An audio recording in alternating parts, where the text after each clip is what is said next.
সুন্দর চর তো, হ্যাঁ। পানির কালারটা সুন্দর, কালার আছে পানি সুন্দর, তাই ঘোরার জন্য ভালো লাগে।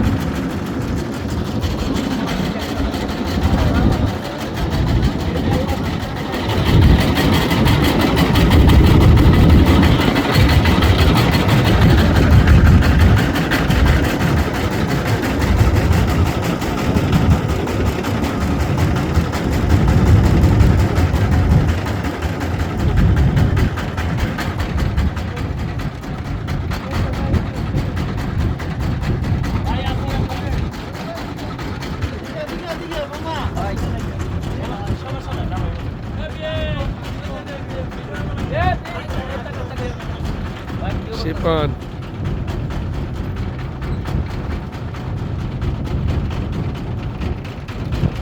কই যাইতেছো তোমরা? আমরা পদ্মা নদী মানে হরিরামপুরের পদ্মা নদীর চরে যাচ্ছি ঘুরতে, আন্দারমানি। খুব সুন্দর জায়গা, মনোরম পরিবেশ। সবাই এখানে আসতে পারবো তো? হ্যাঁ, সবাই আসতে পারবে এবং স্বতঃস্ফূর্ত ভাবে এখানে ঘুরতে পারবে। তার মনে সুন্দর জায়গা।